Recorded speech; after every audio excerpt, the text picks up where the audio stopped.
Inside Boxing Daily on the Grueling Truth Sports Network. Inside Boxing Daily is brought to you, of course, by BetDSI. You can go to betdsi.eu, put in the promo code TGT, or you can go to thegruelingtruth.com, click on the banner at the top of the page for BetDSI, promo code TGT, and you'll get a 100% cashback bonus up to your first $1,000 deposit.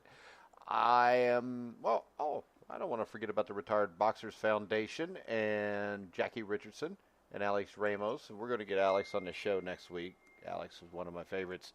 All right, I'm your co-host, Mike Goodpaster. Right now, I'd like to welcome in my co-host, who today, Ring Magazine, ranked number 11 in the heavyweight division, Jeremiah Preisser. How you doing, Jeremiah? Yeah, I'm super excited about that. So hopefully I'm going to get a shot at the big boys here soon. I think there's no doubt you probably will. But when we look at this, number 1, Tyson Fury. Does that surprise you?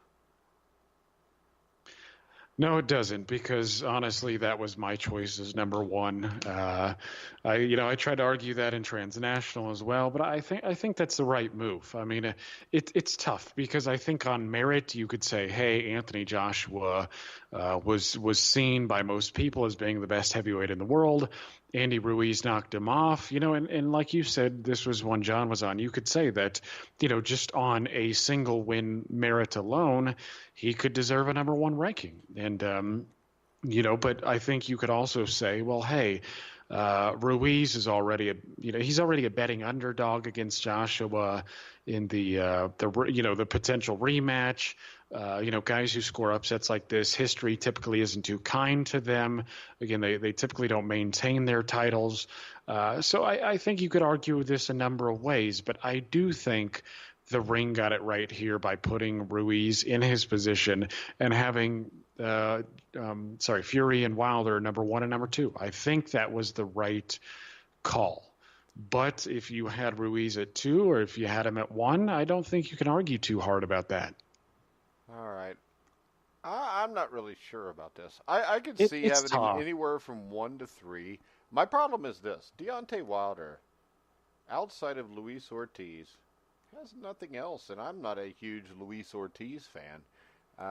But when I look at Andy Ruiz, you've got Joshua and then nothing else. You got a close loss to Joseph Parker. Yeah. But I mean, there's nobody here. I mean, Sergey Liakovich went to distance with him in 2014, which should not happen if you're a really good fighter. Kevin Johnson went to distance with him last year. Same thing. He looked good against Dimitrenko, but, I mean, come on. He did beat Tor Hammer, which is, like, just the coolest fucking name. He beat Joe Hanks, which I think is Tom Hanks' brother. But, yeah, I don't see anything but Joshua. But the question is this. Fury has to draw with Wilder. I can see Fury when you factor in a Klitschko win, and I can see why Fury's won. I would make the case, though, that Andy Ruiz should be number 2 because a Joshua win, to me, you can't sit there and all of a sudden now say, well, it doesn't mean anything because we don't think Anthony Joshua is any good, because this is not the way it works. Because when you look at the top 10 there, the thing that sticks out to me is Tyson Fury has beaten nobody in the top 10, correct? Tyson Fury? Yeah, no, he hasn't. Deontay Wilder has beaten Luis Ortiz. That's it, correct? No, he also beat Stavern was in the top 10 when he first beat him. No, I mean right now, out of guys in the top 10 right now, because nobody believes Bahrain Stavern was ever worth a shit anyways. I don't think, do they? I mean, his best win was Chris Arreola. Well, yeah, but what I'm saying is, as weak as the division is, as weak as the division is, there's probably some guys. Derek Chisora was probably in the top 10 when Tyson Fury beat him.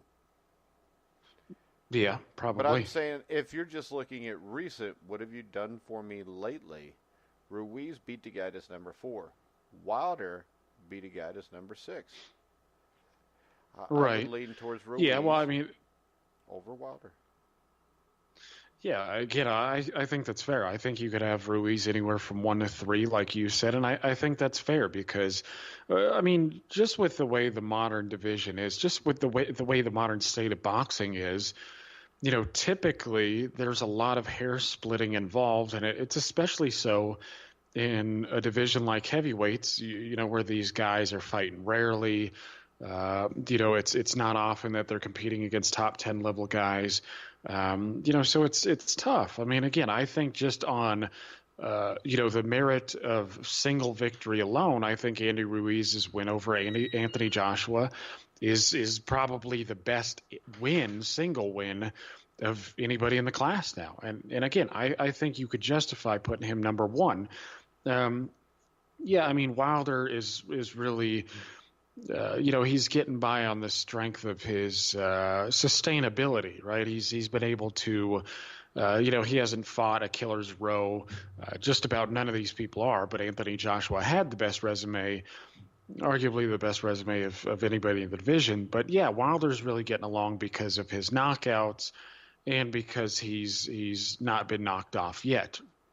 But yeah, I agree. I mean, I'm of the opinion that Wilder should definitely step up the competition and, try. I mean, to me, Fury outboxed him clearly, and it just seems like people are forgetting that all of a sudden. It's like, I mean, I was patrolling the groups after the weekend, well, on Sunday actually, and it's like all of a sudden the Wilder fans forget that Fury clearly beat Wilder in most people's eyes. Not in Wilder fans' eyes, though. In Wilder fans' eyes, the fight should have been stopped the second his ass touched the ground on that second knockdown, and to think anything else is ludicrous.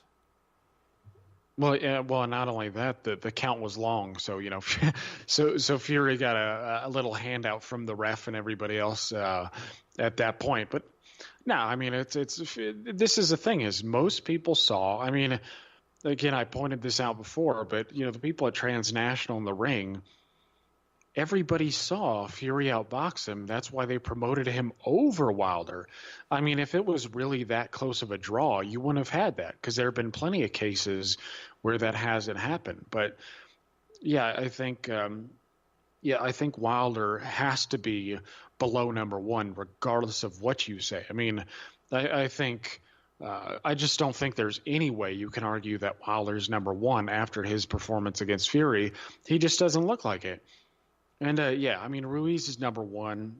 My problem is just, again, I think he's a precarious number 1. He just doesn't, when we talked about all the heavyweights who scored big upsets, they just don't do well. And again, even the betting odds seem to favor Anthony Joshua in a rematch already. So to me, that just doesn't look good. And the fact you pointed out that he lost to Joseph Parker.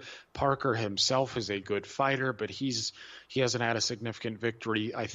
Since that fight? Maybe if you want to count Huey Ruiz, who I believe was on the fringe of the top 10 at the time, or maybe top 20. I can't remember. I don't think Fury had any solid wins either going into that. But yeah, Parker himself hasn't had any solid victories recently.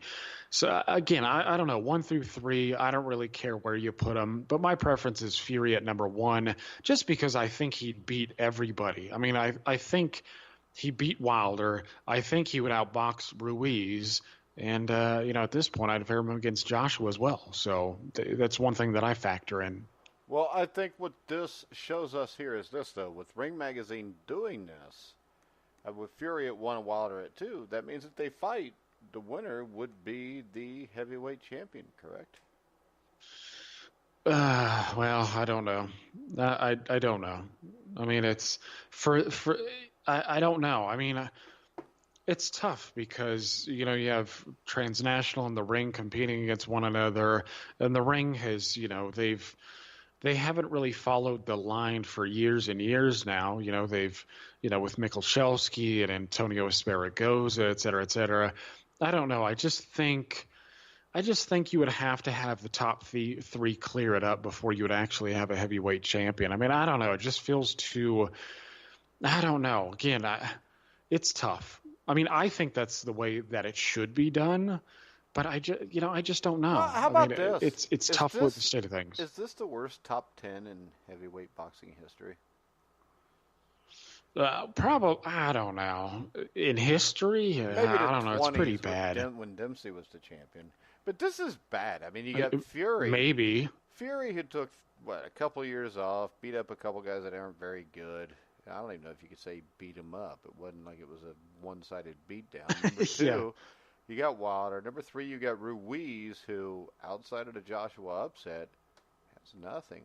Joshua, who looked like something, but got the shit smacked out of him by a fat guy. Dillian White, who I think is maybe a decent fighter because he'll come to fight, but that's about it. We got Luis Ortiz, who could be 75 years old, but we know he's got to take blood pressure medication. Alexander Povetkin, who would be good if this was 2010 instead of 2019. Joseph Parker, who, has skills, but he's boring as hell. Adam Konachki, who, I like Adam Konachki, but he's done nothing to be ranked in the top 10, I don't think. He had a couple good fights, but that's not what should put you in the top 10. And you got Kubrat Pulev, who is ranked number 10. So, I don't know how you could get much worse than this, and I would much rather have the 90s John Einreinhofer. Yeah, well, poor John. I think this is not going as planned here. I don't think with the Wilder. Oh no, he'll still say that he thinks it's going to turn out that way. Well, good luck. I don't see it. I don't see it at all. I know you and I have both maintained that position, and I think, when it's all said and done, I think we're going to be proven right there. The only thing that makes it exciting is the parity. The fact that if Anthony Joshua, who was widely viewed as the most well-rounded heavyweight in the world. That's not parity. It's mediocrity.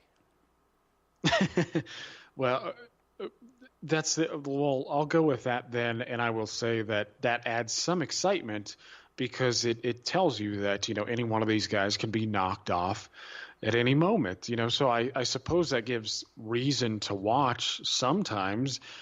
But yeah, like you said, it's like Dillian White is a top 5 guy. And I like Dillian White because he comes to fight. He's been in some entertaining scraps, but there are tons and tons of guys. There are a lot of guys in the 2000, in the Klitschko era that I'd favor over him. I'm talking about like a Bragimov and, I think he would have a tough time with, Valuev just because of his side. Yeah. Shagayev and Bragimov, I think Povetkin, beats him up. Obviously both the Klitschkos do. Chris Bird outboxes him. David Hay, I think, beats him. Most of the, the best guys from that era, I think, beat Dillian White. Dillian White, again, he's fun.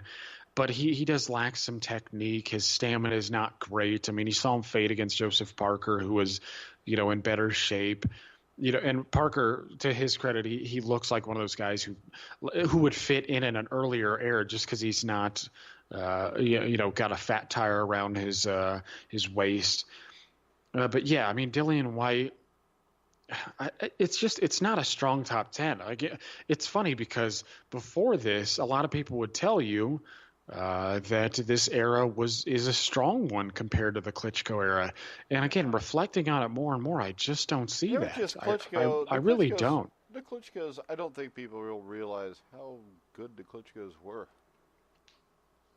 Yeah, it almost seems like it almost seems like boxing is getting so bad that eventually the Klitschko era will be seen as like some sort of minor good era. You know what I mean? It won't be the 90s, but it'll be fine compared to the 90s. But yeah, it seems like that.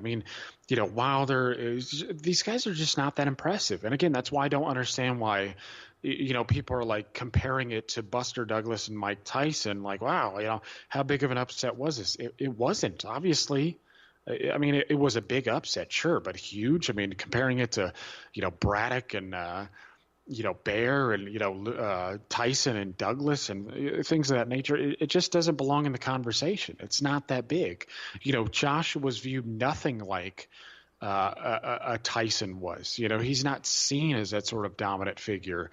Then again, all the chinks in the armor have already been there. This is, again, he's getting rocked and he's getting dropped beforehand. Wilder, the same thing. All of these guys. So, don't be surprised if, Ortiz upsets Wilder or, Schwarz upsets Fury. Or if Alexander Usyk just doesn't run away with this. All right, next up. Yeah.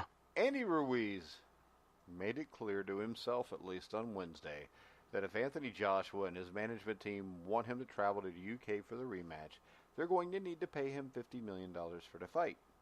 He's not going to go over to the UK for less than that.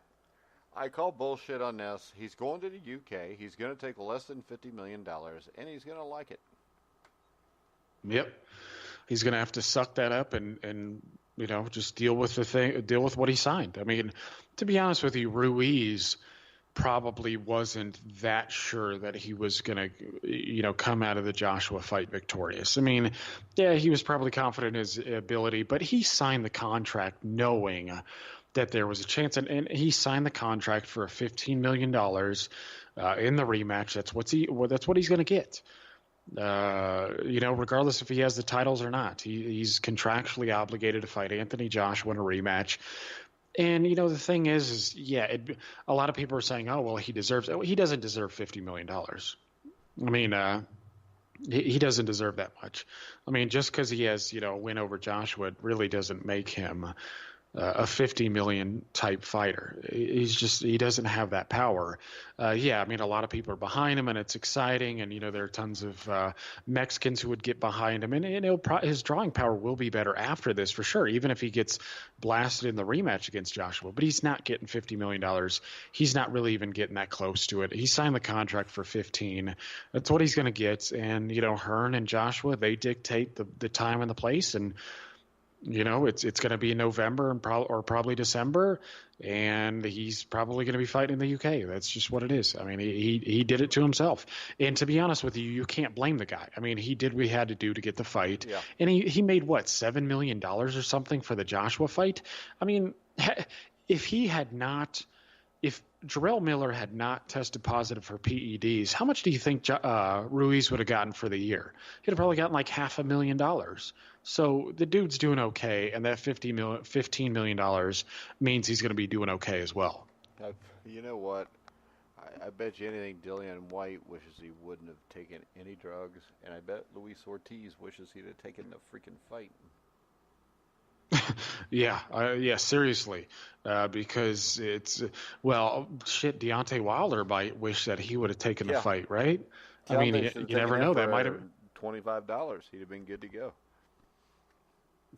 Right. I mean, we talked about that. Hey, we talked about them putting it off, and Wilder did have the option of fighting Anthony Joshua. What, for 2 fights, $40 million a piece or something like that? No, I mean, just think about 3 fights, and one of them would have been Brazil for $20 million. Okay, well, regardless, I mean, imagine what that would have done for Wilder's brand if he would have actually taken it and if he would have scored that knockout. I mean, Wilder would be significantly bigger right now, but nope, he's got to play second, fiddle to. Honestly, Andy Ruiz is probably a bigger sell. Yeah. I mean, he's on Jimmy Kimmel. Sell. He's all over the place now. Well, yeah, and he should be. I mean, but Andy Ruiz probably has more drawing power than Deontay Wilder right now. All right, real quick, we'll hit a couple quick things. WBO has made Krzysztof Glowacki their new WBO cruiserweight champion after the previous champion, Alexander Usyk, moved up to heavyweight. Just quickly, how the hell can you be the champion if you don't fight anybody? That's a joke. I don't care. Interim championships are stupid. Oh, it's horrible. Yeah, it's horrible. Well, you know what happened was... Hey, do you think that maybe, like our friend Thomas Triber shows up at his house, rings the doorbell, and when he opens it, somebody hands him a belt, and Thomas goes, "And the new." Yeah, I mean that's a rate we're going at, right? These alphabet soup organizations are going to have Amazon Prime services where they're just shipping you belts, whether they're participation belts or whatnot. I mean, I don't know if you heard, and it's a little off topic, but Amir Khan is fighting some dude over in the Middle East in an exhibition, and I think there's going to be like a WBC Platinum belt involved. I mean, it's ridiculous. But here's the thing: is this is all political bullshit? Okay, this was all set up. I mean, the powers that be, the alphabet soup guys, they knew that Alexander Usyk was moving up, and so Glowacki was actually. What was he? I think he was the WBO interim titleist. Yeah. So now all they're doing because Usyk is moving up, they're just taking his stuff away and they're giving it to these guys, right? And they're trying to make the tournament richer, because of it. So he's being upgraded. He was already the quote unquote interim titleist, and now he's the full titleist. The WBC made Usyk, what was it, the champion in recess. So they're also, I think, making the Maris Breedis Glowacki fight for the full, quote-unquote, full WBC title. So it's a bunch of nonsense. It's a bunch of bull. I'll tell you what, I used to fucking love recess. All right, what do you want to talk about on this day? All right, on this day, there was a few tough ones, man. I wasn't quite sure what to grab here because there were a few interesting ones like James Toney versus Glenn Thomas. I think they had Barkley versus Hearns, the first one, but I ended up going with one that I think would just be a little bit interesting, because I feel like we had talked about Hearns at length recently, so I just want to kind of move the needle to something else. But this was a shot. This was Alan Minter versus Mustafa Hamsho. And Hamsho ended up winning a split decision over the 10-round course. And, during the fight, they had actually said, and this of course was in, I believe this was in 1981. I believe it was in. Yeah, because I think this was the winner who got a shot at Hagler, correct? Correct, yeah. And so I remember the commentators saying that. I was actually watching the British feed, and they were saying that the winner was going to get a shot at Marvin Hagler. Obviously, Hamsho did end up getting that. But this was a competitive fight. It was interesting. I was listening to the British feed, and I feel myself getting older just watching this stuff, not because it was so long ago, but because I shit you not, man, the British feed was far fairer in their assessment of the performances by each guy than they are now. I mean, Jim Watt was involved. I mean, Jim Watt of 81 is different than the Jim Watt of today. I mean, they were just about equal in calling the punches for every guy. Again, they were just like accurately assessing things. They didn't need to overhype everything. I mean, they were just kind of, adding color to what was going on without being hype jobs like so many of these other guys like, Mauro Ranallo. So I was pleasantly surprised not only by the commentating, but by the competitiveness of the fight itself. Who do you think won the fight? I honestly thought it was tough. I didn't really score it round by round because I thought there were a good number of swing rounds. Minter I thought was a bit stronger earlier, and I thought his skills were a bit sharper then. I do think Hamsho's strength and his bullishness wore on Minter, and I thought he did better late. So it was tough. I mean, it was hard to choose between them, and I honestly wasn't mad at the decision. I thought it was okay. But, yeah, you watched the initial rounds, and Minter was pretty sharp with his southpaw jab. He was using lateral movement. I think he had a tough time with Hamsho's overhand left because it's not a punch you typically see from a lefty. Oftentimes you don't meet a lefty if you're a lefty.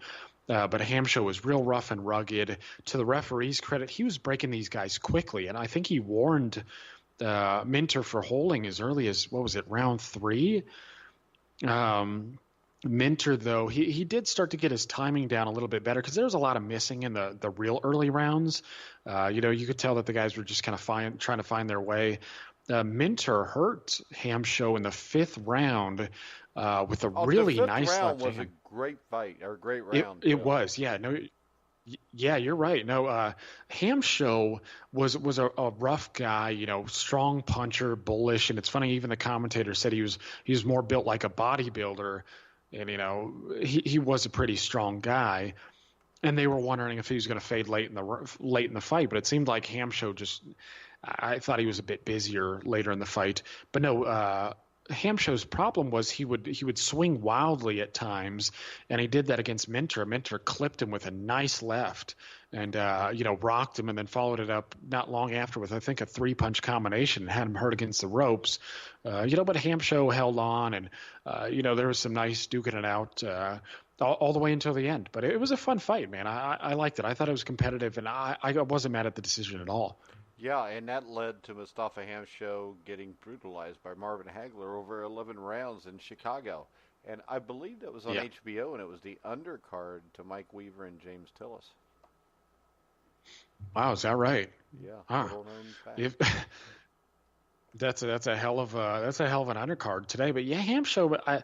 I liked both guys. I mean, both guys were skilled. I mean, Minter. You could see proved it with the Bobby Chez and the Wilfred Benitez wins after the Hagler loss, because Chez was one of those tomorrow's champions, and Hamshow won every round and beat the dog snot out of him.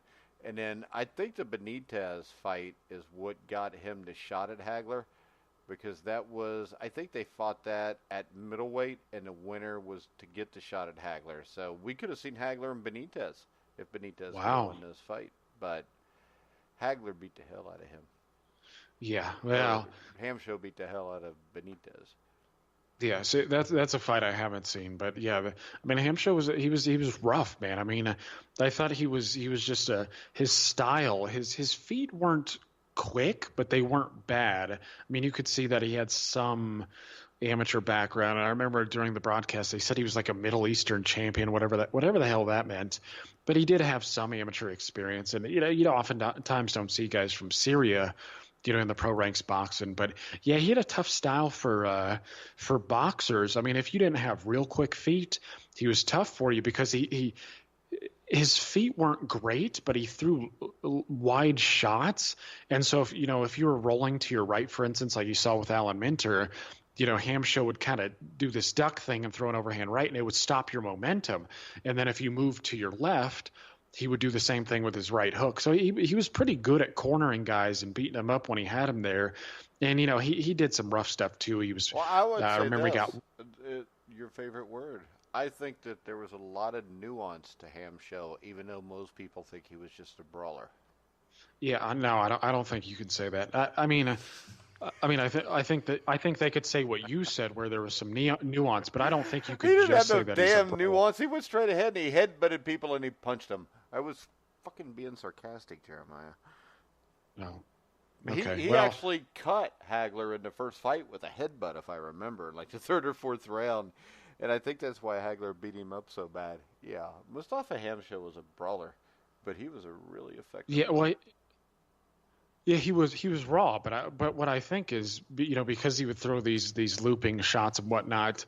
Again, I even though he was raw, I think those shots, again, they help corner guys who could move pretty well, and that's not an easy thing to do. But yeah, he was rough. I think he got warned for pushing Alan Minter in the the fourth round, I think. He was getting a little rough and rugged in there, but yeah, he just kept working, man. He was just bullish. I like this style. I mean, I think you could have paired him with a lot of guys in history, and he would have had a fun outing. Yeah, and I think there's a lot of times in history where Mustafa Hamshow may have been able to beat a middleweight champion of the world. Yeah, let's test that one. How do you think he does against Rodrigo Valdez? I think he could beat him. I think Hamshow was extremely good. I mean, he beat Wilfred Scipion, beat Curtis Parker a couple times. I mean, his competition was pretty. I would have loved to see him against Carlos Monzon, because that would have been a headbutt-a-thon. Yeah, that would have been a rough affair. Yeah, that would have been a really rough affair. So it's just according who gets DQ'd first. But I loved Hamshow because he was tough as hell. He would do whatever it took to win. I mean, he had a nice punch.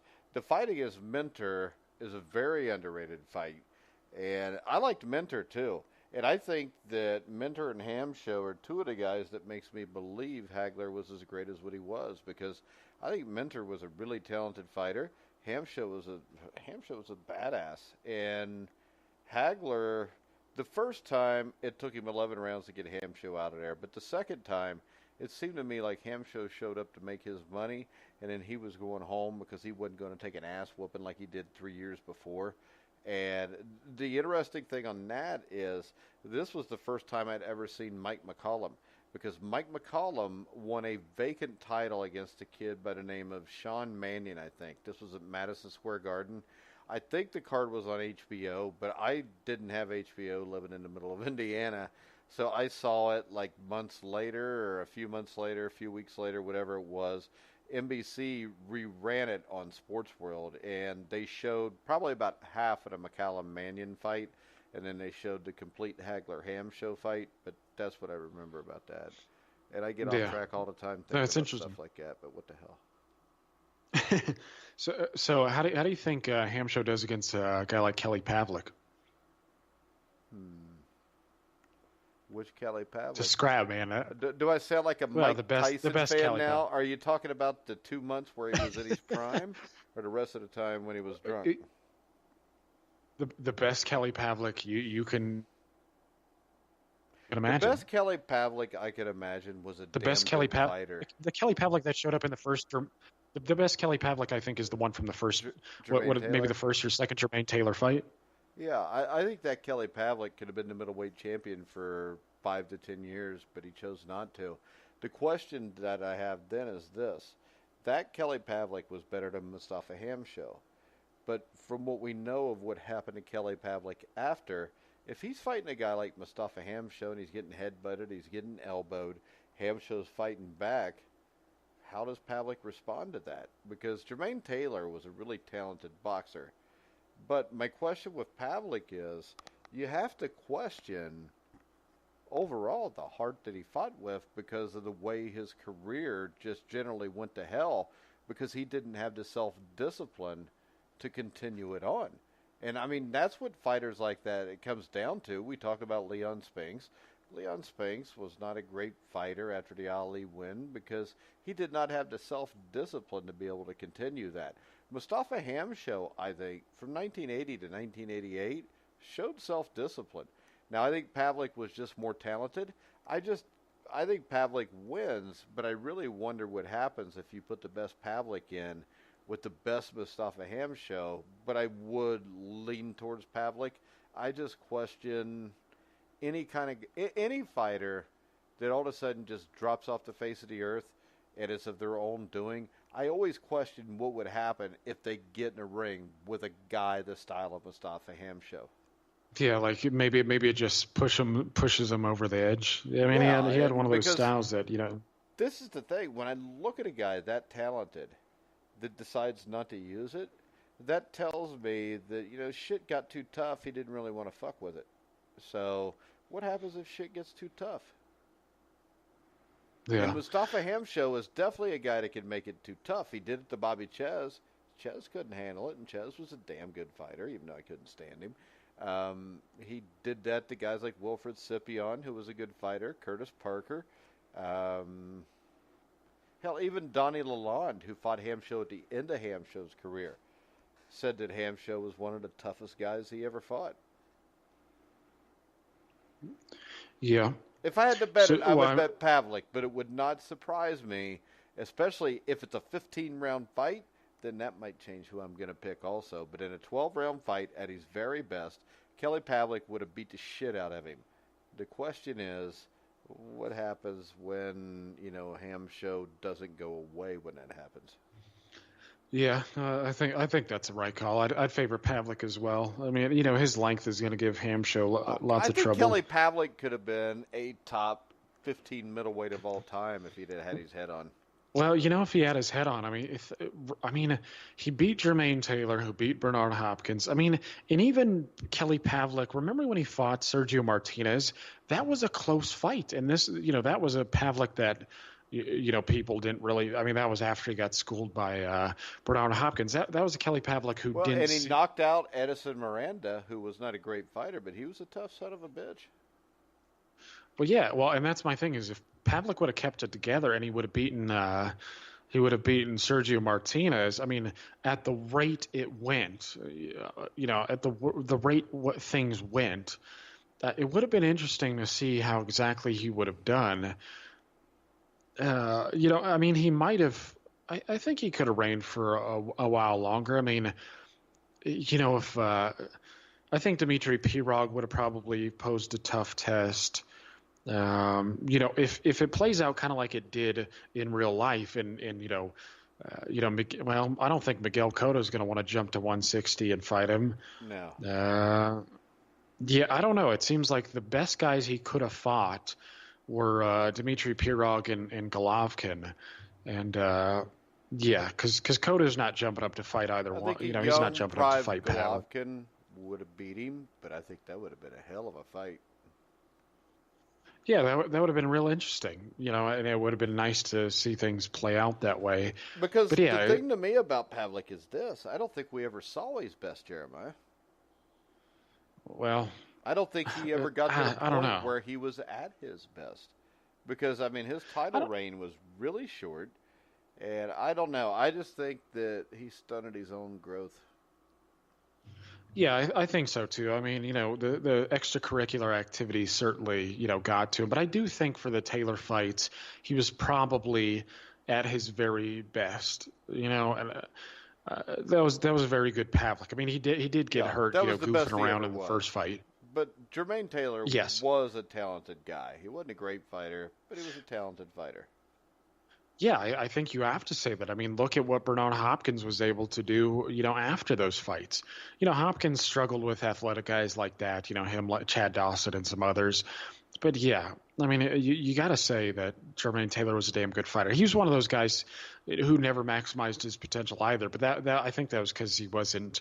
I don't think he had a high ring IQ. He had a ton of natural talent, but he trained. I think he changed trainers a couple times, and he had that up jab. He had a lot of things. I mean, he had a good jab, good hand speed, good power.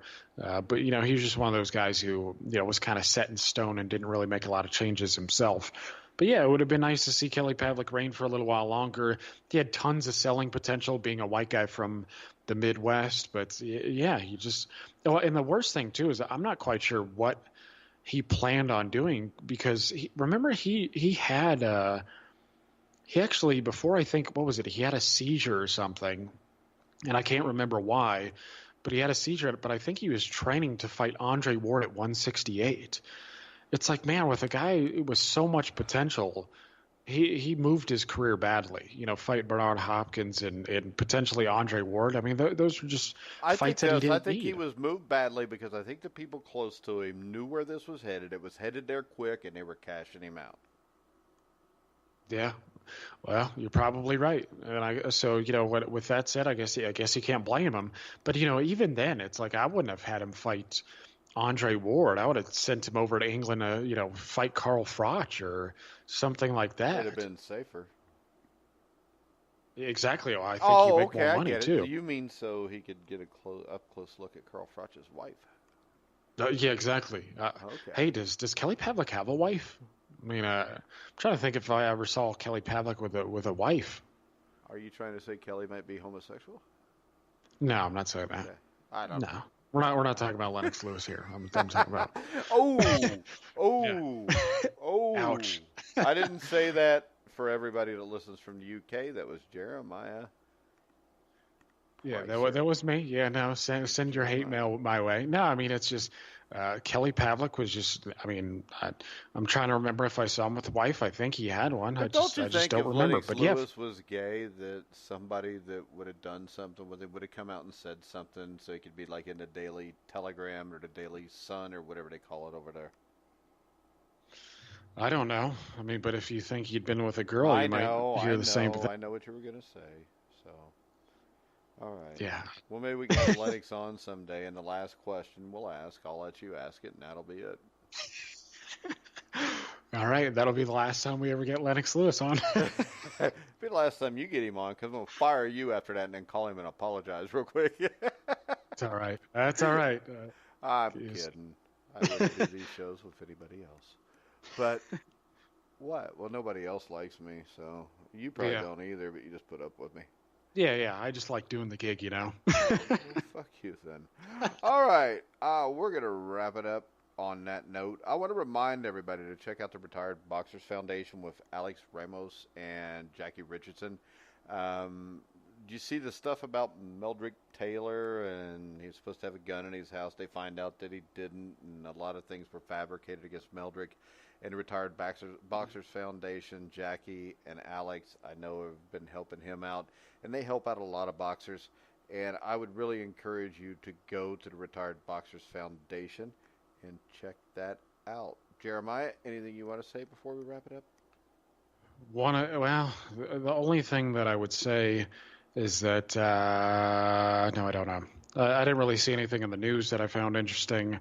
Nothing really has come to light. I mean, it's kind of been a slow week, and Andy Ruiz has pretty much spotlighted taken over the headlines. I mean, Golovkin is fighting this weekend, but, I did talk to John, by the way, and he said he couldn't do a show. He was real busy this week, so I don't think we'll be able to get him on until Sunday. So I guess we're going to have to review and at least preview tomorrow night. Yeah, exactly. So, Golovkin and Rolls preview tomorrow night, and we'll talk about a bunch of other shit, too. So, make sure you check us out. Make sure you go download the Grueling Truth app on the iTunes store. Make sure you rate us, like us, do whatever it is that you can to help us out. Go like our Facebook page. But we're going to wrap it up. Remember, you can hear everything that we do on iHeartRadio, iTunes, TuneIn, Spreaker, Stitcher, Spotify. Wherever you find sports podcasts, you'll find the Grueling Truth. So for Jeremiah Preisser, I'm Mike Goodpaster. You've been listening to the Grueling Truth, where the legends speak.